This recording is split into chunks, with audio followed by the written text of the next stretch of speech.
Hej Anders, og velkommen til. Hej Morten, tak. Anders, kan du ikke lige starte med at fortælle, hvem du er?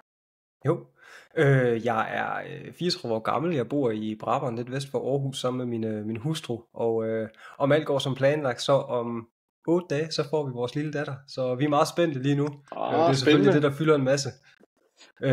Men udover det, så er jeg jo iværksætter, og det er jo det, jeg bruger det meste, eller det jeg bruger al min tid på, som ikke er familie og venner. Jeg er jo så heldig, at det også er min hobby nu. Det jeg laver, at sidde og bygge computerprogrammer, som er det jeg gør. Så det er fedt. Jeg er kæmpe computernørd. Jeg er iværksætter og familiemand. Det er det, jeg bruger min tid. Og dit selskab, det hedder? Mit selskab, det hedder HeroDesk. Jeg springer bare direkte ud af, så nogle gange så glemmer man lidt de detaljer der, ikke? Ja, det var bare en lille detalje, vi lige får med, tænker jeg. Det hedder HeroDesk, og vi laver noget så spændende som kundeservice software. Det er jo ikke fordi, der ikke findes andre, der også gør det. Det findes jo sådan set masser, der gør, men vi prøver at gøre det væsentligt simplere og billigere end de alternativer, der ellers er derude. Jeg har jo selv haft æren i et af mine selskaber at bruge dit kundeservice-system, hvis man kalder det. Og jeg er fan. Jeg kan godt lide det her med, at man simplificerer ting, fordi ofte så er det jo bare, det ved jeg i hvert fald inden for CRM-systemer, så sidder man jo med nogle systemer, der virkelig kan alt muligt, du aldrig nogensinde får brugt, eller som almindelig bruger, medmindre du hyrer en konsulent, så får du det faktisk aldrig sat op, fordi det er så komplekst. Og det var også lidt det, man kan sige, inden jeg startede det her firma nu, ikke? Jeg var ved Dandomain i 6 år og sad med Dandomain Webshop og ansvaret for det. Så jeg har jo talt med, hvis ikke tusindvis, så i hvert fald mange hundredvis af forskellige webshops, så det er de samme ting, de bøvler med, ikke? Det er salg, det er fragt, det er kundeservice. Og de her forskellige værktøjer, der findes til kundeservice, det er nogle kæmpe store værktøjer. De er rigtig gode, mange af dem. Det er ikke, fordi jeg har noget skidt at sige om dem. De er kæmpe store, de er mega komplicerede, og de er ofte også rigtig dyre. Så da jeg ligesom skulle ud og lave noget andet, og fandt ud af, at jeg gerne vil være selvstændig igen, så synes jeg, det var helt åbenlyst at kaste mig ud i et rødt marked, fordi så har du, det er nogle ulemper ved, men der er også den fordel, at du skal altså ikke ud og uddanne kunderne. De ved godt, hvad det er for et produkt og segment, man arbejder med. Og så prøve at gøre noget for små og mellemstore virksomheder, som der er væsentligt simplere, end det de ellers kan få fingrene i. Det var sådan en hele tilgangen til det, at prøve at angribe markedet lidt nedefra. Så som en, altså den kundetype, du har på dit system, er det kun de helt små, eller? Nej, vores største kunde i dag har 9 agenter, jeg kalder dem agenter, 9 brugere, personer, der sidder online på samme tid og svarer kundeserviceindvendelser. Okay. Så det er relativt små virksomheder, sådan fra enkeltmand så op til måske 10 ansatte. Det er sådan... Ja, i hvert fald 10, der svarer kundehenvendelser, fordi lige den her kunde, de har jo også en stak folk på marketing og på lager og på alt muligt andet. Men jeg vil sige, fra en person, som der bøvler lidt rundt med at have e-mail i Outlook og Instagram på telefonen, og kan ikke rigtig finde hovedet, og have lige det gerne vil have samlet et sted, og så op til, når du har de her 8-10 mand, om det er et hold founders, der samarbejder om det, eller om det er et dedikeret kundeservice team, som der skal svare de her henvendelser på tværs af alle mulige kanaler. Det er dem, vi er rigtig gode til at hjælpe. Så det vil sige, at i dit system, så connecter man alle sociale platforme og sin e-mail og det hele, og så kommer det ind et sted. Ja, hele tanken er jo, at du samler e-mail, live-chat, Facebook, Instagram, altså du samler ligesom alle dine kanaler i et samlet vindue. Så når du skal besvare kunder, så har du bare en liste af samtaler med kunder på tværs af alle kanaler. Og når du så svarer inden for HeroDesk, så skal vi nok sørge for logistikken med, at hvis kunden har skrevet en e-mail, får din mail tilbage. Hvis de har skrevet en Facebook-besked, får din Facebook-besked tilbage. Det sørger vi ligesom for inde bagved. Mega fedt. Og Anders, det er jo mange, der er nysgerrige på. Hvad kostede det dig, hvis du vil sige det, at starte HeroDesk op? Altså, hvor stor en investering var det for dig? Altså man kan sige, hvis man trækker den smule løn fra, som jeg udbetaler til mig selv for lige at holde husholdningen kørende, så fra at vi startede for 18 måneder siden, så har jeg nok brugt måske 600.000 til at komme, hvor vi er nu. Ja, okay. Men hvis man sådan siger, fra du fik ideen, og til du faktisk var i gang og selv kunne leve af din virksomhed, hvad kostede det, sådan den del? Ja, altså nu har jeg jo valgt at tage nogle af glæderne lidt på forskud. Jeg har faktisk ansat Sara, som startede her i slutningen af november, inden der var, altså vi er jo ikke cashflow positive nu. Vi brænder stadigvæk lidt penge af hver måned, men om alt går som planlagt, så bliver vi cashflow positive til juni eller juli. Men hvis jeg ikke havde ansat hende, så havde vi været cashflow positive, været cashflow positive i selskabet for en 3-4 måneder siden. Ja, okay. Så man kan sige, at du har startet op, faktisk uden at være ude, og du har sikkert sparet en lille smule op, men ellers så har du klaret det, finansieret det ved at selv gå ned i bunden. Ja, altså jeg har jo, man kan sige, HeroDesk, det er jo mit tredje startup. Det forrige Mebox, det solgte min daværende makker og jeg i slutningen af 2016 til den virksomhed, der også ejer Dandomain. Det var den måde, jeg kom derind. Og jeg har jo lidt penge med fra den gang, og det har jeg investeret en del af i at få HeroDesk op at køre nu. Ja. Så på den måde er det der med, fordi der er jo altid den her snak om, hvad koster det at blive selvstændig, ikke? Og man skal ud og rejse penge og alt muligt. Det behøver man ikke altid. Nej, og det kommer også meget ind på, hvad formålet er med at rejse penge, ikke? Altså det er ikke, man kan sige, jeg har ikke gjort det, fordi vi har ikke haft behovet, men det kommer også meget ind på, hvad laver du, og hvad vil du med det? Og det er jo ikke fordi det ene det er mere eller rigtigt eller forkert end det andet. Jeg tror bare, man skal gøre meget op med sig selv, hvad det er, man siger ja til, uanset hvilken vej man går. Og hvad formålet er med at rejse penge. Men det starter faktisk også tidligere med, hvorfor er det, du vil være selvstændig? Vil du være selvstændig, fordi jeg er skide træt af den chef, jeg har i dag. Jeg vil bare være herre i eget hus. Det er faktisk det, der er motivationen, ikke? Jeg synes, det er spændende selv at kunne tilrettelægge en dag. Hvis det er det, så kan du sige, hvornår er du så en succes, hvornår er du kørende? Det er du jo på det tidspunkt, hvor du selv kan leve af det, du har sat gang i. Og så er det jo ligegyldigt med ansatte og med at rejse ekstra kapital og med udlænding og alt muligt andet, hvis ikke det var det der målsætningen. Og det er helt fint. Ja, så, lige præcis. Så det er jo ikke fordi, at jeg synes, det er også gasset lidt ned igen, men der var en overgang, hvor det virkede lidt som om, at det eneste rigtige, det var at rejse en masse penge og komme på den her raketrejse.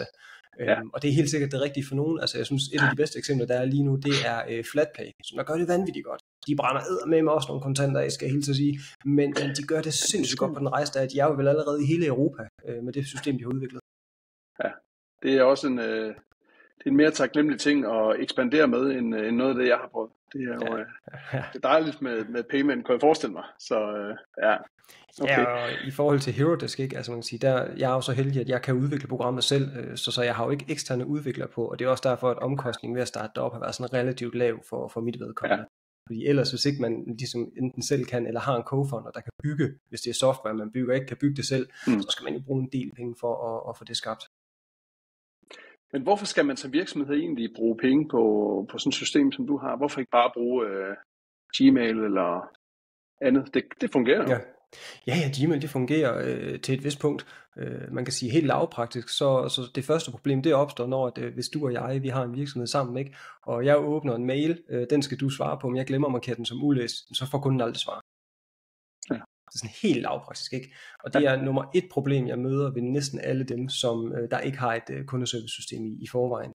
De har simpelthen ikke styr på, hvem har fået svar, hvem mangler svar, hvem skal tage Instagram-beskeder, og altså de kager rundt i det.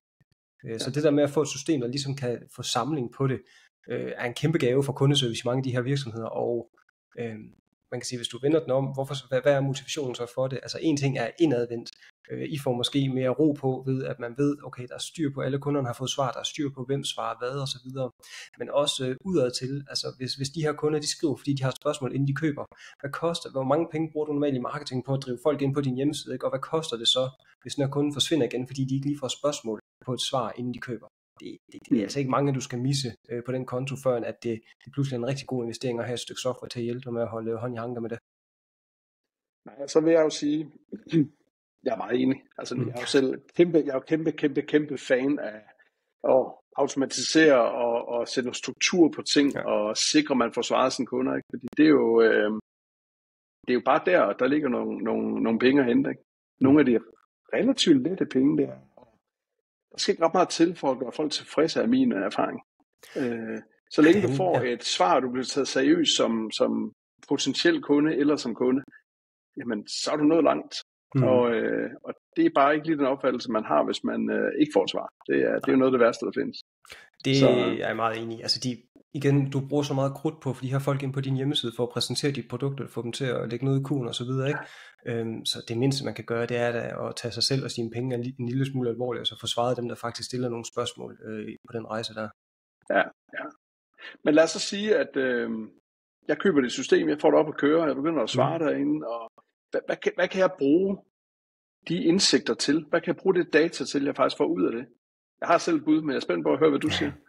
Så Altså, kan jeg selv være efter, hvad jeg bruger det til. Ja, altså man kan sige, første niveau, det er jo ligesom, at man har ro på, at alle de får et svar.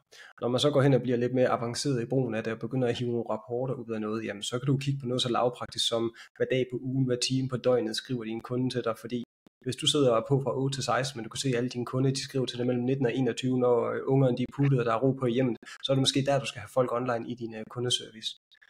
Og for dig som investor eller CEO, jamen der er det måske interessant at gå ind og kigge på, hvor meget laver den enkelte medarbejder egentlig, altså bryde rapporterne ned og sige, okay, jamen Torben, hvor mange tickets har han svaret på de seneste 7 dage for eksempel, ikke? Så det er sådan lidt forskelligt, hvad man er interesseret i, men der er selvfølgelig, sådan et system genererer helt naturligt en hel masse data, og det kan man jo bruge og arbejde med på alle mulige måder. Men jeg synes personligt, den her med at kigge på, vi har rigtig mange webshops, der laver live sales. Det er klart, det gør man jo ikke mellem 8 og 16. Det gør man jo om aftenen, når ungerne er puttet, og mor sidder i sofaen, og der er ro på, ikke? Yes. Og de indsigter kan man jo så, så kan man bruge nogle rapporter til at få indsigter i, hvornår er det kunderne de er på, og hvornår skal vi egentlig være klar til at svare dem. Ja, jamen klart. Og jeg vil også sige, jamen, hvis vi går helt tilbage i Just Eat-tiden, det var jo early days, også for kundeservice-systemer, ikke? Men der begyndte vi jo at arbejde med SLA, altså Service Level Agreement, ikke? At sige, hvor hurtigt skal vi egentlig svare kunderne? Hvor hurtigt skal vi tage telefonen? Hvor hurtigt skal vi svare på mails? Og så begyndte der jo dengang, det var jo virkelig early days med sociale medier og så videre, ikke? Men det begyndte jo at poppe op på det tidspunkt der. Ja. Det kunne systemerne så ikke dengang håndtere alt det. Men bare det der med at have en holdning til, hvor hurtigt svarer vi, hvis vi siger, at vi svarer samme dag. Om det er samme dag eller inden for 24 timer. Jeg skal ikke sige, hvad der er rigtigt eller forkert, men i hvert fald det at have en holdning til det, og så følge op på det, det er jo en fantastisk ting. Ja, og også over for kunderne. Altså fordi en ting det er, at vi beslutter internt, okay, vi vil svare inden for 24 timer. Jamen når kunderne de så skriver, så lad os da lige give dem et autosvar. Der siger, hej Morten, tak for dit spørgsmål. Vi sørger for at svare dig inden for 24 timer. Fordi så ved du også, altså den her forventningsafstemning. Lige præcis. Ja. Altså min erfaring er lidt, at 9 ud af 10 problemer med kundeservice, dem kan du tage opløbet ved at få forventningsafstemt med kunden. Både i forhold til noget så lavpraktisk som, det ved alle, der driver en webshop, hvor lang tid tager det for at levere en vare. Men også, hvornår kan kunden forvente at få svar på de spørgsmål, de stiller. Fordi så snart den forventningsafstemning er på plads, det er der, man går galt af hinanden. Det er, hvis kunderne de forventer svar på 10 minutter, men du ved godt, det tager 3 timer, jamen, så er der noget, der går galt der, ikke? Ja. Hvad med chat i dit system? Har du også det? Ja, vi har vores egen live chat. Den her lille fætter, du prøver ind i hjørnet af din hjemmeside, hvor kunderne kan skrive. Og det kan, altså man kan sige, fra vores synspunkt, så al kommunikation med kunder, det er bare en samtale. Den samtale, den kan køre via en kanal. Det kan være e-mail, Facebook Messenger, Instagram, DM's, og så den her live chat, som vi selv har lavet. Og ja, som sagt, den lægger du ind på hjemmesiden, og så kan kunderne skrive direkte derindfra. Så du ser det fuldstændig som, du er ligeglad, hvad det er. Det handler bare om, kunden skriver derfra, hvor de har lyst til. Og så lander det ind i systemet, og vi sørger for at give dem et svar. Det er i bund og grund... Don't get me wrong, men kunder er jo dovne. Det er jeg også selv, når det kommer til stykket. Ikke? Altså, jeg gider da ikke sidde og skal skrive en lang mail og sådan noget, hvis der er en live chat tilgængelig, eller hvis de er på Facebook, så smider jeg da en Facebook-besked. Ikke? Så de gør jo det, der er lettest for dem, og jeg tror bare, at konkurrencen den er så hård i dag, at du er lidt nødt til, du kan ikke forvente, at kunderne de kommer til dig der, hvor du er. Altså, du er nødt til at komme dem i møde og være på de platforme, hvor kunderne er. Og når man så skal være, altså for at kunne imødekomme det, så er du nødt til at være tilgængelig på en lille håndfuld forskellige platforme. Og så skal man altså holde tungen lige i munden, hvis man skal holde overblik over dem alle sammen.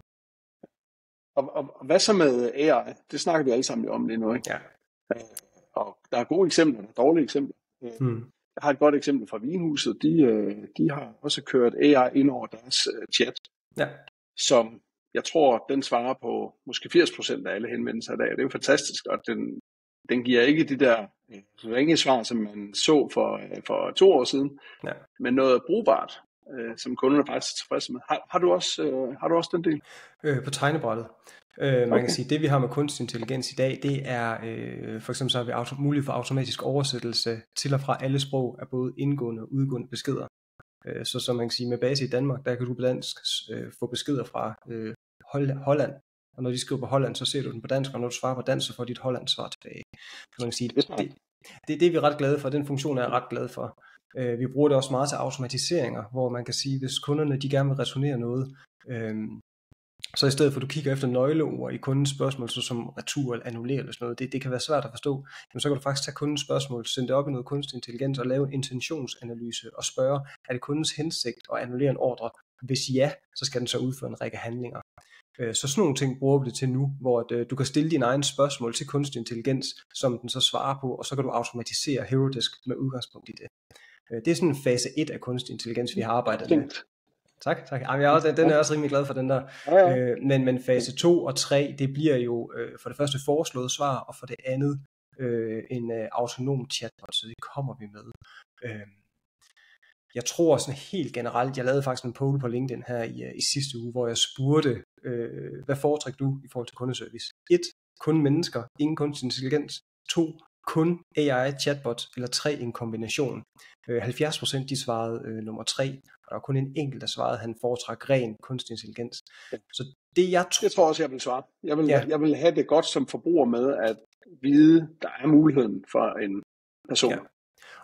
Og man kan sige, jeg har jo nogle holdninger til kundeservice, og de holdninger kommer også til udtryk igennem vores produkt, og den retning, vi kommer til at bevæge os i, det bliver, at vi kommer til at lave den funktionalitet, du også snakkede om til Vinhuset, hvor du har en frontend, en simpel level 1 support, der kan svare på de mest åbenlyse spørgsmål omkring produkter, altså svare på alt det, du i bund og grund selv kan læse dig til på hjemmesiden.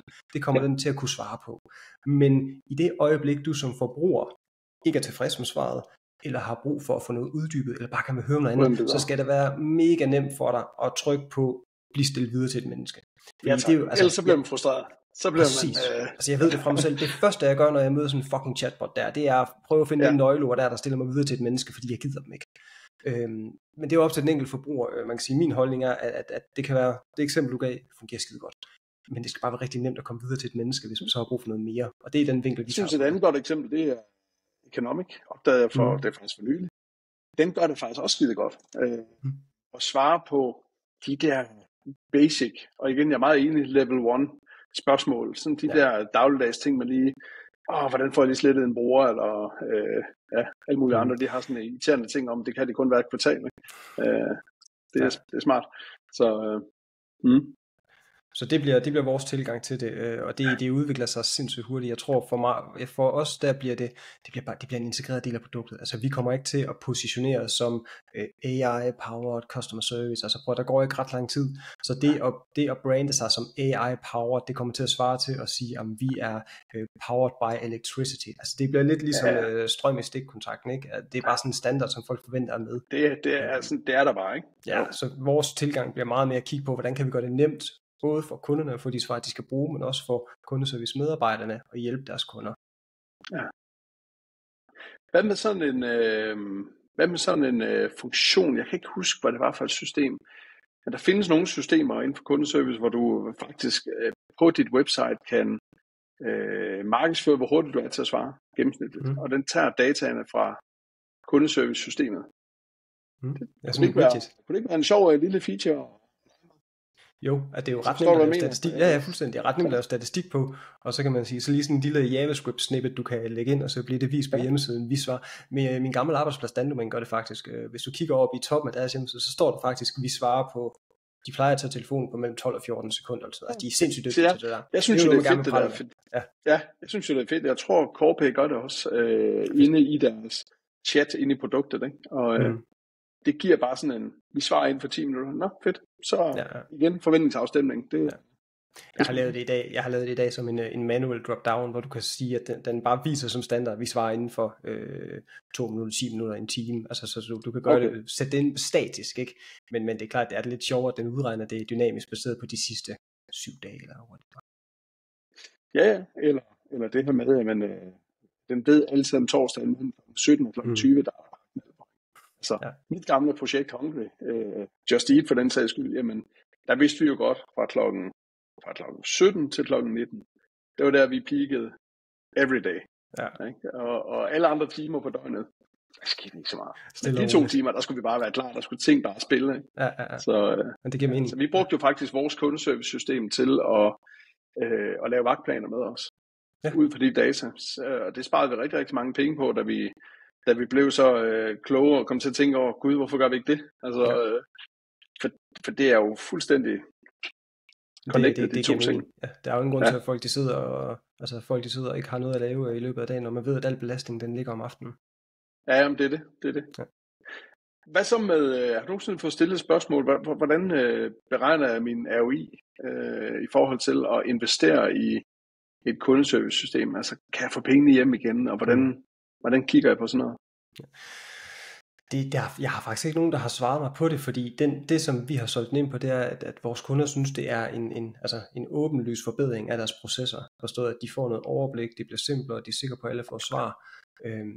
Jeg tror, hvis man skal regne ROI'en, så skal du vente den om og sige, jamen, hvad koster det mig at tabe en kunde på gulvet, fordi de ikke får svar? Ja, det er jo også en måde at gøre det på. Ja, det er nok den tilgang, jeg vil tage til det. Vi har også et andet eksempel, vi har nogle ret seje integrationer til nogle forskellige lagersystemer, hvor at, tilbage til det her med kunstig intelligens, der kan spørge kunden, om de har til hensigt at annullere en ordre. Prøv at forestille scenariet, at konen hun sidder kl. 21 i sofaen, og så bestiller hun et eller andet på en webshop, så kl. 22 finder hun ud af, den trøje, den skulle have været grøn i stedet for blå. Skriver hun en mail til kundeservice. Klokken 7 morgenen efter, der møder lagerfolkene ind, plukker, pakker og sender ordren, og klokken 9, der ser kundeservice henvendelsen. Så er det for sent, så er den altså ude af, den er sendt afsted den pakke. Men hvis nu den har kunstig intelligens, den kan se, jamen der er en kunde her klokken 22, der vil annullere en ordre, eller ændre en ordre, så kan den faktisk ude for handling, så kan vi snakke sammen med lagersystemet og sige, prøv lige pause alle ordre for den her kunde indtil videre. Så når de møder ind dagen efter klokken 7, så springer de den ordre over. Kundeservice, de ser henvendelsen ind i HeroDesk, de svarer kunden, ændrer ordren, genialt. Og så ind i HeroDesk kan de trykke fortsæt ordren, så skyder vi afsted til lagersystemet igen. Nu må jeg gerne pakke og plukke den her ordre, eller plukke og pakke den her ordre, og så bliver den skudt afsted. Du skal ikke have ret mange af dem om måneden, hvor at du ved, det er en returordre. Du ved, du skal betale returlabel, og så skal den afsted til kunden en gang til. Dem skal du altså ikke ret mange af, før at det kan gå ind og betale sig at have et system, der sætter en prop i det med det samme. For ikke at tale om irritationen hos den kunde, som mener, at hun, nu er det lige konen, der sidder der, hun er i sin bedste ret til, at man skal skifte den til en grøn, fordi hun skrev jo, inden de afsendte den. Ja, men ikke helt har forståelsen for, at man ikke ser det, før den er sendt afsted. Så ja, det er et meget god ROI-betragtning på, der skal ikke ret mange af dem til, før det ville kunne betale sig. Så nej, jeg tror at sige, de kunder, vi arbejder med, det er jo ikke sådan hardcore beregninger på den måde, hvor man går ind og stiller op og laver de helt store ROI-beregninger og sådan noget. Det er mere sådan, altså man kan se logikken i, hvorfor det her er smart, både ud fra et blødt synspunkt, der hedder, at vi giver en bedre kundeservice, jeg har mere ro i sindet over, der er styr på, hvem alle forsvarer og sådan noget, men også et økonomisk med de eksempler, der er ikke med, at man sparer en masse penge, og forhåbentlig også redder nogle kunder, man ellers ville have misset. Ja, lige præcis. Og så synes jeg jo et godt argument for det her, det er jo derfor folk i min bog skal skynde sig at få et system. Det er, hvis du skal vokse, og det er der rigtig mange, der kommer til, jamen prøv at høre, og begynde at vokse uden at have struktur, og uden at have noget software, der kan hjælpe dig med at skabe en god oplevelse. Det er bare dømt til at gå galt. Så, det går hurtigt op i hatten eller det der. Jamen det er godt. Det er sgu svært. Jeg tror, vi alle sammen har prøvet det. Det der med at prøve at vokse nogle ting, hvor vi ikke havde strukturen på plads, ikke? Ja. Det gør bare dobbelt så ondt, når det går galt. Ja, og rulle op i det på bagkant. Så jo før man ligesom kan få processerne på plads omkring sin forretning, jo nemmere bliver det også at væksten. Ja, det er det. Anders, hvis jeg sidder derude og er iværksætter, det kan være, at jeg drømmer om at komme i gang med min egen virksomhed, men det kan også være, at jeg famler lidt i blinde, fordi der er noget, der ikke virker, og jeg skal det ud af, eller jeg laver 10 millioner om året, men jeg synes ikke, jeg vokser hurtigt nok. Hvad er de gode råd? Og du må godt vælge en af grupperne, hvis der er. Og det kan være forskellige jo. Ja. Hvad er det gode råd til iværksætteren derude fra dig? Den er svær, fordi det kommer rigtig meget an på, hvem du er, hvor du gerne vil hen. Altså man kan sige, der er sådan nogle grunddiscipliner, som jeg mener, man skal have styr på.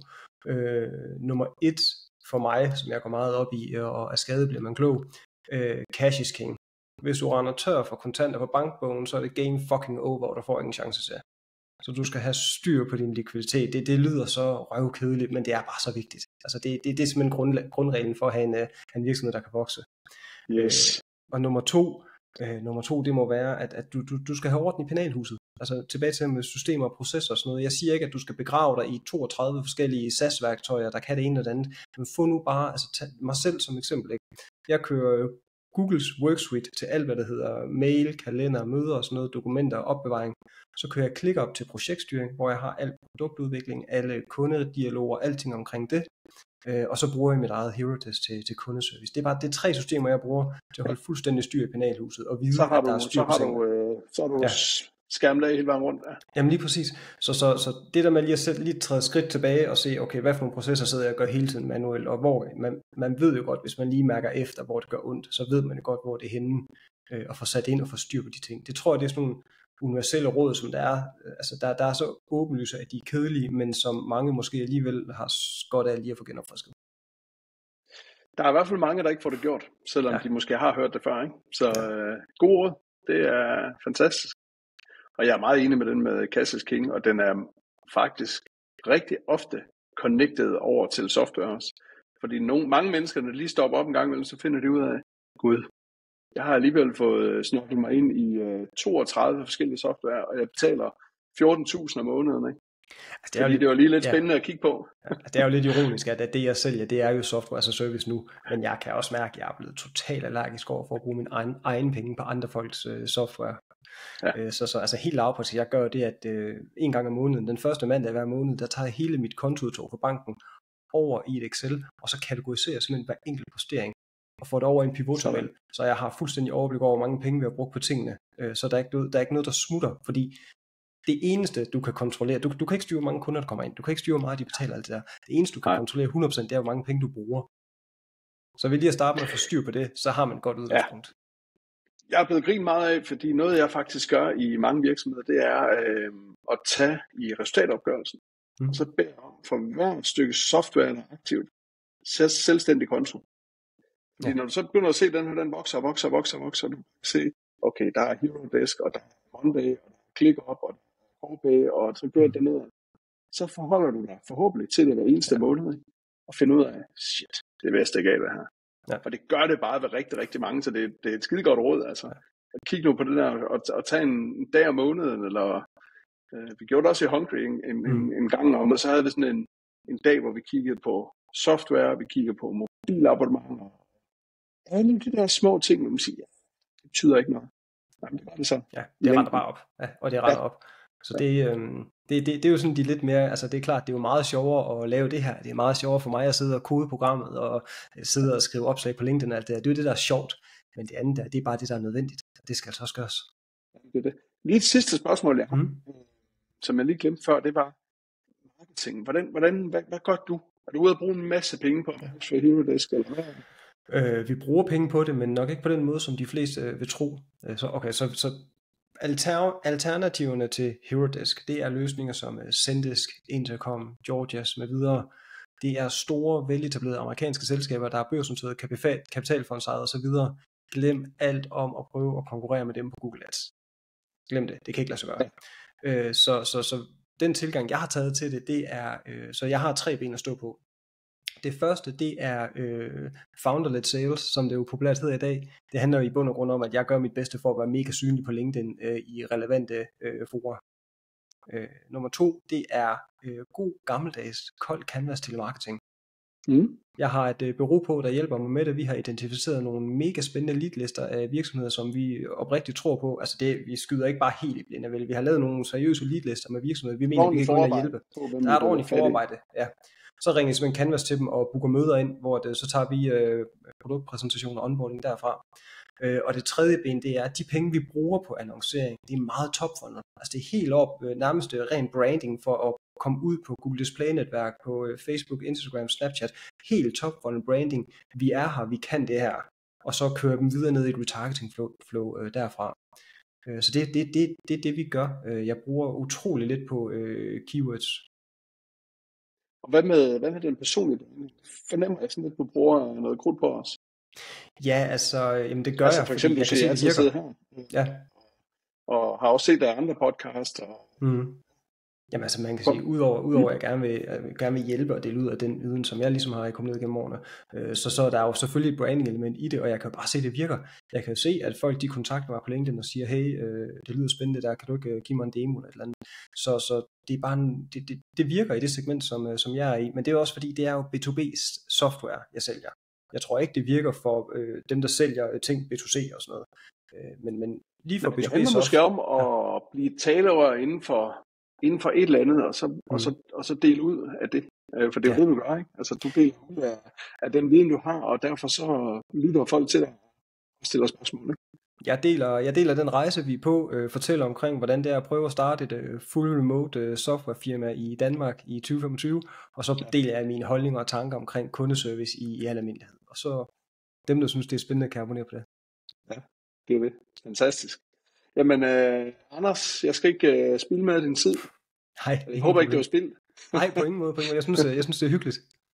Nej, det er godt. Og tusind tak for nogle gode input. Det er jeg sikker på, at der er mange derude, der kan bruge sig. Det håber jeg, og prøv at det er mig, der takker for, at jeg kan få lov at være med, og hvis der er nogen, der lytter, der tænker, at det vil de egentlig gerne høre mere om, så skriv til mig på LinkedIn. Jeg svarer på alt, hvad der kommer ind, så skriv til mig, og så tager vi den derfra. Sådan. Tak for i dag, og vi ses lige pludselig. Det gør vi selv, tak. Det er godt. Hej.